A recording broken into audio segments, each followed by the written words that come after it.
Welcome to Discovery of Self. I'm Yanav, and we have Kareem here. And today I'm super excited about my guest. I know I say that about a lot of guests, but I'm excited especially for her because she talks of all the things that I've been kind of wanting to learn and tap into. So we are so honored and grateful to have Miss Tessa. I'm not even going to try to pronounce the last name. I'm going to ask her because I don't want to butcher it. But welcome, Tessa, to Discovery of Self. Oh, thank you. Thank you for having me. Yes, and how do you pronounce your last name, by the way? Shalsita. Chelsea. Wow. Okay, that's nice. I like unique names. So, okay, so I'm quite informal. I kind of let the energy, whatever, kind of guide, the interview and the session. I'm not like really like pen and paper got questions. I just kind of let myself flow and whatever feels, whatever spirit wants to come through and talk and whatever and ask. That's like how I kind of flow. So I hope you're okay with that.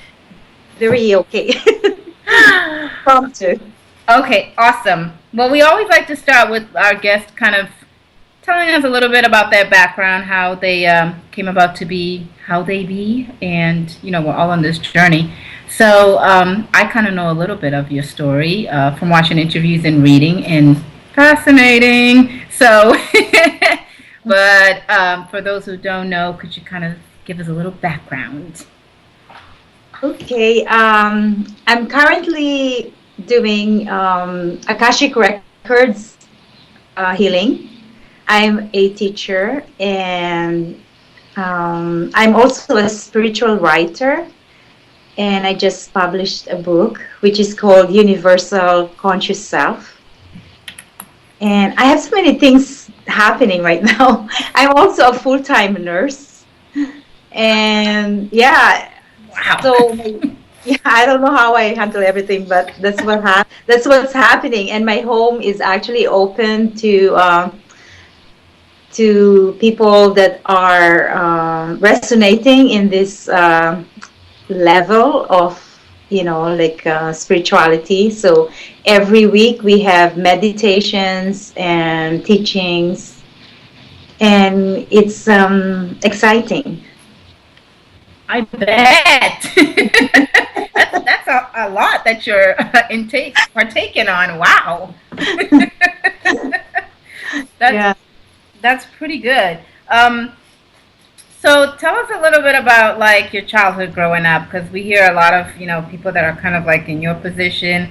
They always had like an instinct, like just that they were really different, that they could just that they were different from other people as far as like tapping into your higher self. So how was that experience for you growing up, whether you knew it or not? Mhm. So I grew up in the Philippines, and as you can tell with my accent, Hmm. yeah, I lived there for 17 years. My journey began when I was 2 years old. I um, I was I was clinically dead. I had a near-death experience. I had diagnosis of diphtheria, and yeah, I died, and I got back.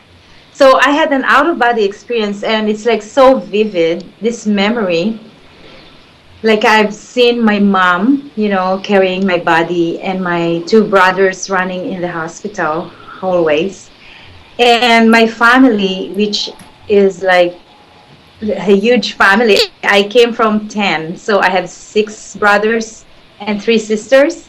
Wow. And yeah, they were astonished that how can a 2-year-old remember this event. But now because I could look back now and see why when you leave this world, it's like your consciousness has a memory. So I guess when I got back to my body, it's in my cellular bank. Mm.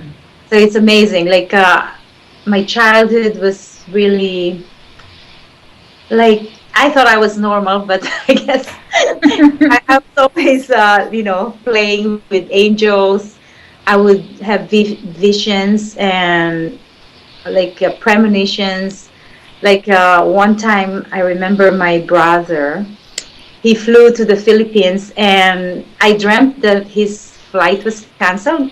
And so I told him I was only 9 years old, and I told him that his flight is canceled, and he got back, and yeah, his flight was canceled. Wow. So yeah, it's amazing. Like I would see ghosts. My cousin and my grandmother's ghost at 9 years old. So really, my veil was lifted because of that near-death experience. Wow. And I guess that's how I became an Akashic Records healer right now. Wow. So, okay, my mind's gone all kinds of ways. So, when you were experienced that as a child and probably even into your adolescence, like you said you thought you were normal, but how did your family react and friends react? Because a lot of people get it like, either good or bad kind of reaction. How was your family and friends like able to kind of handle that? How their support? They were actually very supportive. Like they actually come to me for reading. My brothers would come to me for visions, like what would happen, like fortune telling almost. Like, and I would be reading. Like I knew how to do palmistry at that time, and I was into astrology, and I was pretty much attuned, right? Like yeah, every night I would look at the stars before I would go to sleep. I'm very connected to nature. Like I would talk to the animals. And my father always confirmed to me that I was seeing, because one time I saw my grandmother and he asked me to describe my grandma, and he confirmed to me that that was his mom. So I was very, very confident of my Mm. abilities. Wow. Okay. Well, that's kind of good because you hear a lot of stories about you're kind of treated differently, because it's not like normal, quote unquote, of what you're going through. But it seemed like it just kind of flowed for you. It was kind of like accepted, and it wasn't as stressful as it is for other folks. So Yes. that's kind of neat. Now, was it like stressful for you? Was it confusing? You did like what? Oh, yeah. Yeah. Especially with my first experience with the ghosts, because I was asleep. Actually, I remember everything. Like I was asleep and I was feeling something around me, like an energy that is not, that is very sensitive. So I had all my goosebumps, and I didn't want to open my eyes because there's a knowing that I'm gonna see something different. So it was kind of, like I was in shock. So I opened my eyes and I saw my cousin's ghost, floating, and I'm like, I had to run away. So yeah, it's just, but yeah, it's a part of learning, I guess, the Like, process. how old were you when that was your first experience? How old were you? Yeah, I think most of my, yeah, 9 years old. Okay. Yeah. Wow. Okay. Wow, that's fascinating. That's fascinating. Now, at any point, from the time you can remember, like from 8 or 9 until your adolescent years, was there a time where you tried to shut this ability off because it was so overwhelming? Maybe. I think what happened is during my teenage years, my gifts were kind of like close, right? Because I went through some trauma, like traumatic events. Mm-hmm. I went through like sexual molestations. I don't know if you know my history, but my father had like yeah, sexual molestations, Okay. Yes, I bet. and yeah, and yeah, just all these sufferings. And I wasn't into my, I was depressed really. Like I isolated myself around the age of 15, and I wasn't inspired to live anymore. I was like suicidal actually. Mm. Yeah. So those times are my darkest nights, the darkest nights of the soul. And during those times, you didn't experience Any like your abilities? You didn't experience anything? Is it because you were kind of in that zone and that negative kind of energy? Yes, Okay. I've experienced complete silence for 1 month, and I was actually like connecting to God, like but it was kind of in a despair moment. So I was really blaming God why he had to bring me back here if Mm. this is going to be my world, right? Suffering.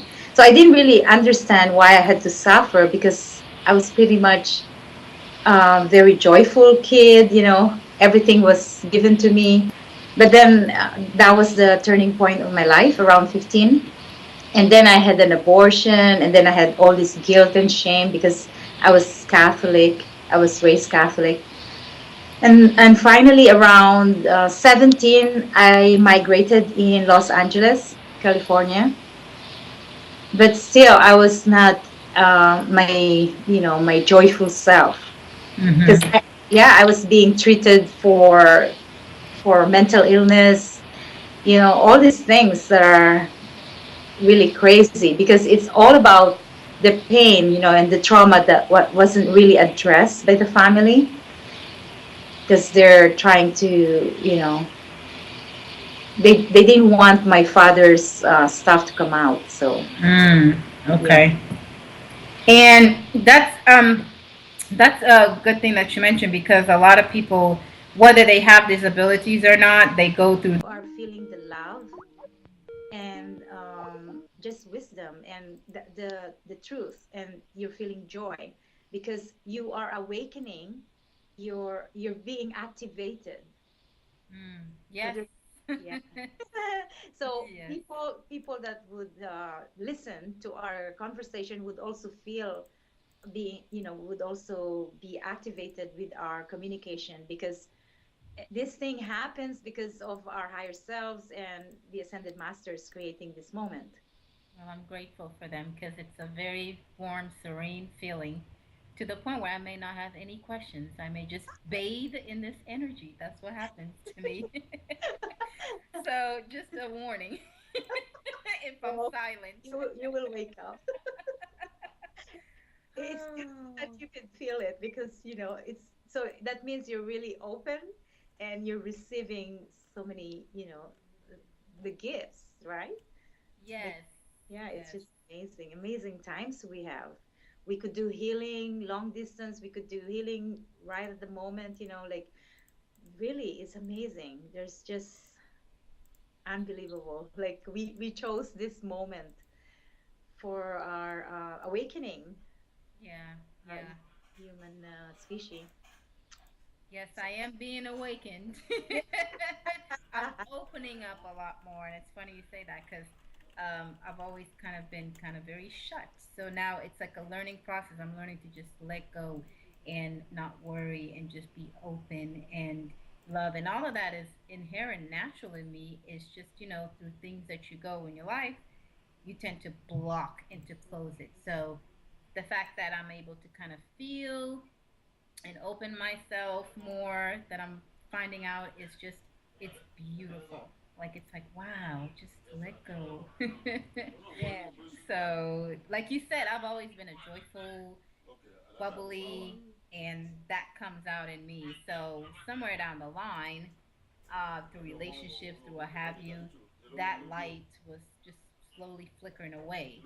So I find myself being that childlike kind of spirit again. So it's beautiful. So Yes, that's yeah, that's the inner child. Like we are being called to connect to our inner child, to play, to learn how to play again. yeah, It's become so serious, and there's nothing really to be serious about because life is too short to just, I just play. Everywhere I go, I'm at play. Like if I'm do a teaching, I'm playing. I'm playing, I'm playing. I'm in my joyful moment. wow, that is true. That is true. Being a child at heart. That's what I tell my friends. Don't take yourself too seriously because I don't. Yes. I was like, I'm like mentally, spiritually. I think I was at 19, but I think I've gone back to like 10 or something. which is so beautiful. Yes, it is. It keeps you Yeah. full of life. So, Yeah. oh, okay, so we kind of diverted, but okay, so intention, having your intention and the vision, visualizing, which our group member, we're going to work on a vision board, Oh, so, yeah. huh? Mhm. I do that every year, every New Year. Oh, that's Yeah, awesome. I have a vision board, and then yeah, and now the vision is already here. Yeah. Wow. Yeah, Yes. because it changes and everything. It's very Yes. flexible. Yes. So yeah, well, that's our project for the summer. So we're gonna do that. Um, okay, so having that vision and then attention, really, like you said, focusing on what you want to get out of Mhm. life, on what you want for you. Focus, attention, create, and express. Yes. So us. And the last one is action. Okay. So without action, you have to collaborate with them, right? Yes. You can't do anything if you're just going to be lazy. Exactly. So, yeah, for me, it's dedication, commitment, sincerity, and discipline. Like, if I wanted to write a book, I would have, I wrote once a week. So then in 1 month, I have 4 chapters a month. So it happened that way. So you have to have that total dedication, your service. Because I find all these things that I'm doing is actually service. Hmm. Service, like I'm a nurse in the morning, so my ritual is like I walk 20 minutes to work. So I meditate with nature, the birds, squirrels, and when I reached the nursing home, I've been in one nursing home for 22 years. I can't imagine it, but Wow. yeah, talk about dedication. Yeah, that's rare. Nurses jump around, so that's Yeah. interesting. So I've been here like for 22 years, so it's my home. It's and then they call me dancing nurse because I dance. Yay! That's I funny. dance in the dining room when I give them, their pills, and the residents dance with me. They're happy. That's Yeah, so and then after I go home, walking again, just like winding down. Then in the evening, that's when I do my healing, my meditation with the group. I have like 307 members in the group. wow. Yeah, it's awesome.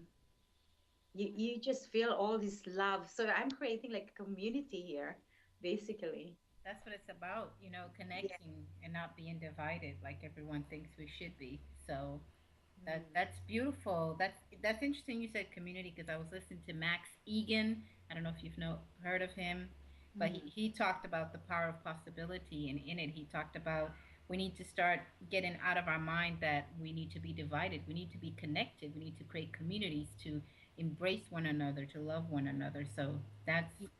that's important.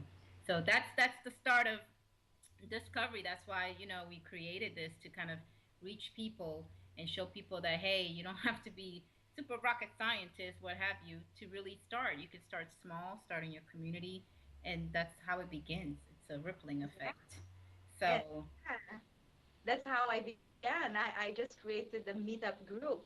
And, lo and behold, now I have 307 members. I'm like, wow. Yeah. see. So I know I just so your discovery of self, just keep, plugging it in, and people you will attract people to your channel. And you guys are young, so I'm really, you know, I love it. I work with a lot of young people. Okay. Well, I'm Yeah. not that young. I mean, I don't know what you consider young, but the group calls me the mama bird. So, yeah. No, you're far from being a mama. Oh, maybe my voice or something. But yeah, that's what I wanted to do to reach the young people. That's what we have to reach, because they're the ones coming up. You know what I mean? You got to Yeah. introduce them to this new, not, I don't think it's new age. It's always been there. It's just been blocked. Yeah. So that's what I feel. It's So, yeah. yeah. So it's It's not. always been there. Yeah, I remember my mom. She used to tell me, go in the corner when nobody sees you, and then put your hand in the air in your heart and throw it up in the air, and it's all gone. Your pain is gone. And now I'm looking back and like, that's energy healing. Yeah, Yeah, that's what she was doing and teaching me, which is like energy healing, basically. it is. And we just didn't have a name before, and now we have all these names, right? Yeah, yeah. Mm-hmm. That's really good. That's yeah. It's just they seen it in a different. They didn't have a name for it, but they knew. You know what I Yes. mean? So it's kind of interesting. Um, okay. Let me check on Kareem once again. Mr. Kareem. He's hiding tonight.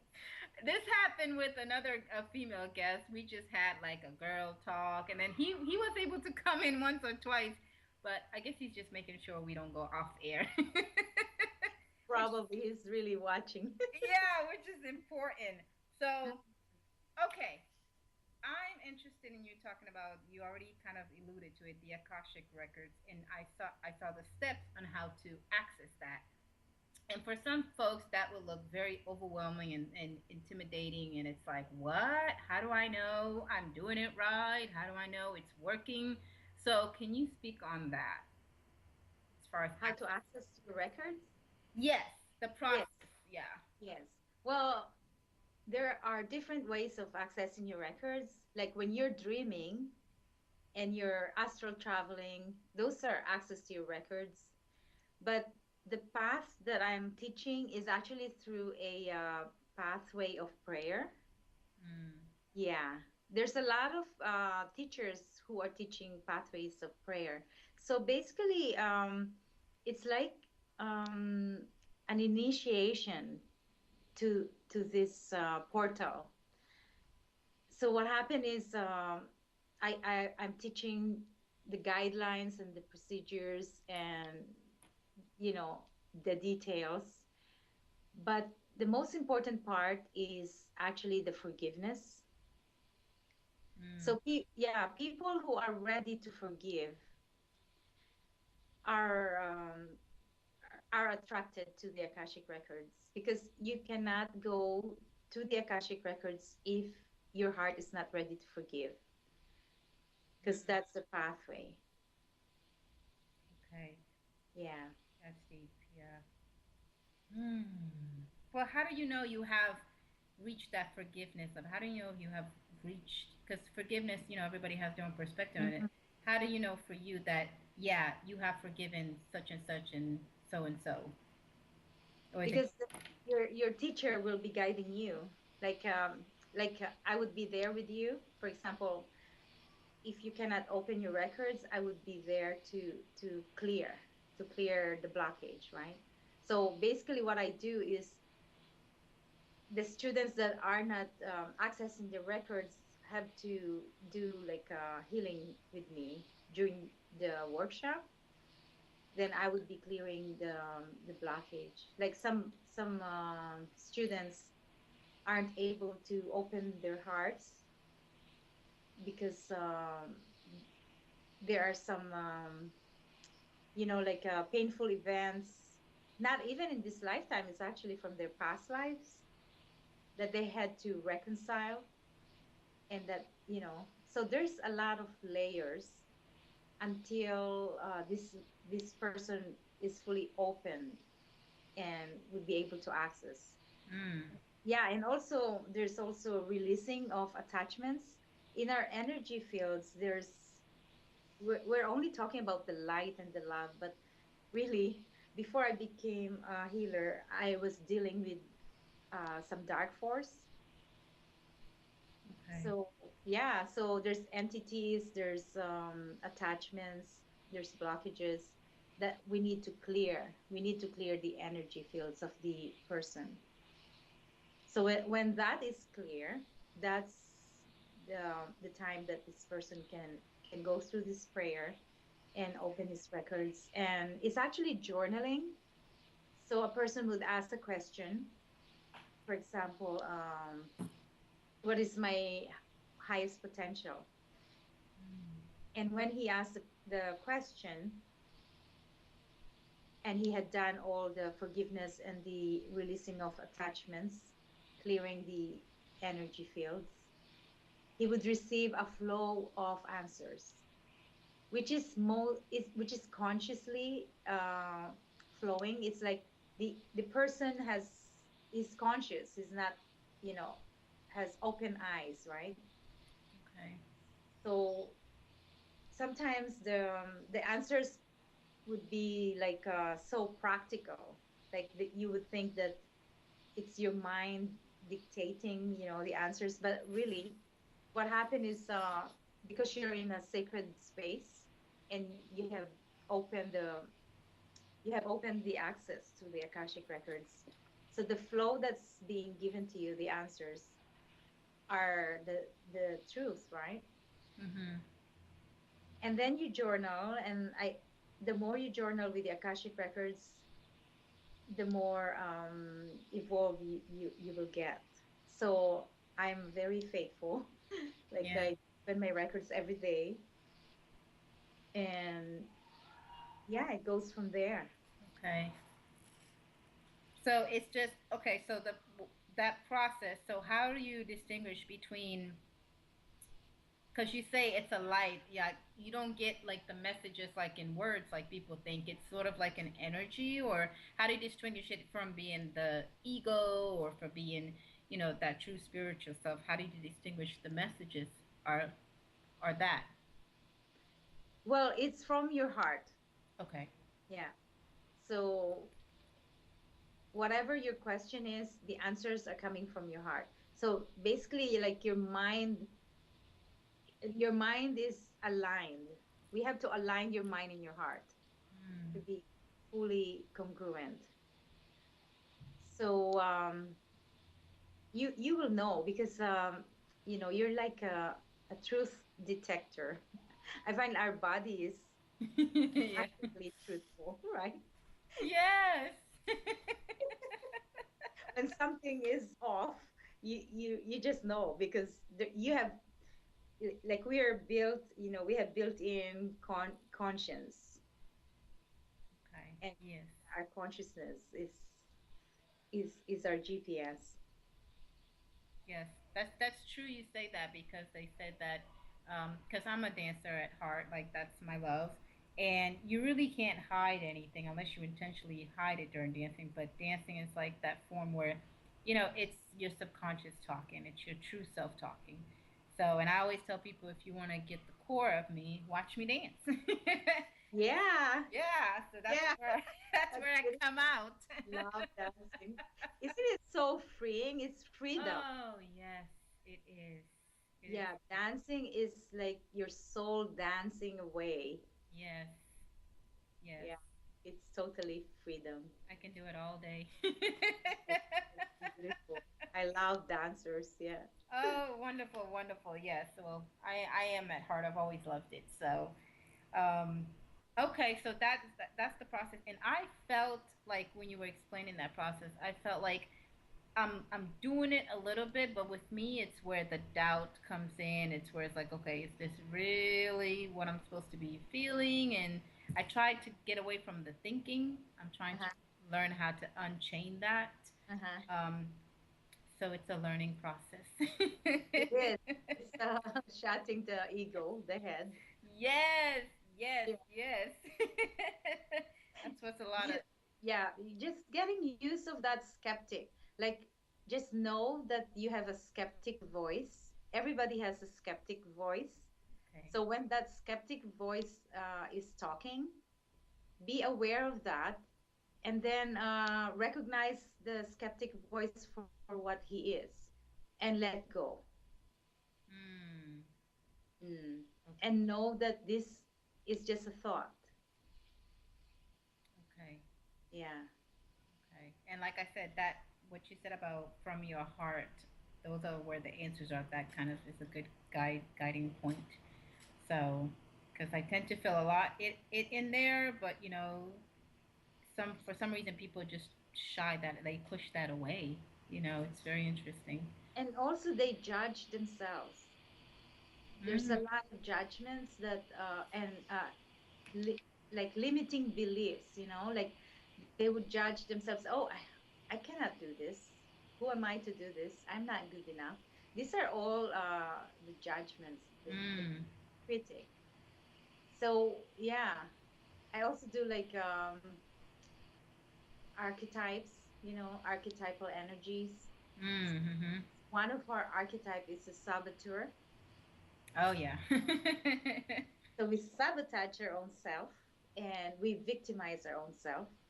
The victim, the saboteur, and we sell our spirit short, which is like the prostitute energy. Mm. So we have to be aware of our victim consciousness, our archetypal energies that are in that vibration. So when we befriended them, it's like we seal the contract. Like we see them for what it is, and we Okay. know that it's part of our being human, and we let go, and then we transcend, and then we become aware, and then we don't go there anymore because we already know. Mm. So it's like steps, baby steps. But one of the best, I think it's Power versus Force by Dr. David Hawkins, Mm. where he describes emotions, the map of, he calls it map of consciousness. So shame, all these negative vibrations are energies, anger. So it calibrates, how our consciousness works, because basically when we're having these emotions, if we are having shame, for example, and we are unconscious about it, Mm. we actually attract situations or people that will make us feel ashamed. Mm. Okay, so until we know the lesson and the meaning of what's going on, we won't be able to understand why this is happening, because the events in our lives are like mirrors, right? Reflections of what is within us. So as you become more in tune with your emotions, so your emotions are your gateways, are your GPS, because they are the vibrations of your heart. Mm. The more you're aware of that, then the more you become wise. So you know that you have to shift the emotions. For example, you're judging, right? You're sabotaging yourself. So the antidote is self acceptance. I need to, you know, I need to release these judgments, these harsh judgments about myself, about who I am, and I'm allowing and surrendering. I'm allowing self acceptance into my life to be able to feel loved. Mm. Yeah. Yeah. Yeah. That's the start right there. The loving yourself. Yes. Accepting and loving yourself. Yes. That's a great start because I think a lot of people are not, they don't, like you said, they don't give them their some the credit that they deserve, you know, that limiting kind of, mindset. So that's key. That's very key. Mm-hmm. Okay. And I'm on that journey as well. Yes, we're all in our journeys. Yeah. Yeah, yeah. As we're here, Yes. we're And still in our journeys. we're Yeah. still learning and I love the fact that we can learn from one another. And so for those who are watching, for those that, are not as, because everybody's on their different journey, different steps, different levels. So for those who are just starting out to really get in touch with their soul, their spiritual self, what are like your top four things that you would have them start doing to get them, kind of on their journey to their greatest self? Yes. Okay. Well, I love writing, so I guess for me, writing is important. Journaling, because it's when you're journaling with your soul. Because when you're always just thinking and you're not reflecting, you're always going, you know, you're always doing. You're not being in tune, or you're not reflecting on what is going on with your life. So journaling is very important for me. It's a crucial step towards knowing yourself. And what was the question? Oh no, that like the top four things that that has helped you that maybe could help someone else, or that you could tell someone to start doing, Yes. discovering. So yeah, journaling and then meditation, Okay. being, just sitting, because people have a hard time, this concept of meditation, like monks. But you don't need to spend so much time. You just have to reflect, sit down, until you get this habit of just reflecting, sitting, or you could actually meditate while walking or while doing the dishes. It's called active meditation, Mm-hmm. just, being attuned. So really, for me, I needed my space for myself without anybody, just being with myself, reflecting. That's a key for me. Okay. Journaling. Nature. I'm big on nature. So I go on retreats, by the lake, by the ocean. I walk. I have two cats. I talk to the cats, talk to animals. Oh. Yeah, I'm very in tune. I have a lot of plants around me. They give me love, And yeah, nature. It's so simple, really. Meditation, nature, journaling. The other step would be relationships. Oh, Mm. yeah, develop and nurture your relationships with who are the people around you. Because the universe gives you a person, like for me anyway, I would be given like 18 people. And these 18 people, I see them as souls because each one of them is a gift. And then I put their names beside my bedside and I bless them and I receive these gifts, the blessings. So everyone that I've encountered, like you, I Mm. would put in my blessings. I would put in my blessings. It's Aw. being grateful for the people that comes to you because they are gifts. Even though some people becomes a negative situation or whatever, because you have something to learn from them, and that's why I believe your troublemakers are your teachers. Mm. Yes, because they teach you to know yourself, on how Yes. to love yourself. Yes, I strongly believe in that too. Everybody that comes into your atmosphere and environment is a mirror for you. And that was our first session. Who is your mirror? Like who are the people in your life that are teaching you, whether it be good or bad or what have you? They're you. Yes, they are you, really. Yeah. They're your projections. I think that helped me a lot with my past intimate relationship where I always joked around. I was like, you're like the male version of myself. And then through the work that I've done in a year, I was like, wow, he was actually a teacher. Like, really, like he was showing me the stuff that I didn't want to see in myself. And, that helped me to see him in a different light. It's really amazing when you step back and look at it that way. You don't hold a grudge and all of that. Yes, there's So, drama. yeah, so that's beautiful. Oh God, that's pretty. I guess I'm doing most of the top four. You are. the You're re- amazing. yeah, well, the relationship is the one that's kind of like been kind of a challenge, especially with like the forgiving of your past relationships and everything. But I'm learning. I'm learning through that. So, Mhm. so I'm learning. Because Um, that also is the no attachment. That's why we have this thing about the drama, because we are attached to the situation and we are attached to the pain. So if we have no attachment to what transpire, and we have no attachment to this illusion, we become free. And we actually become the observer, the observant of our relationships. And that's how you become so in tune with your soul. So the soul is actually the one who is activating your life, who is actualizing your life.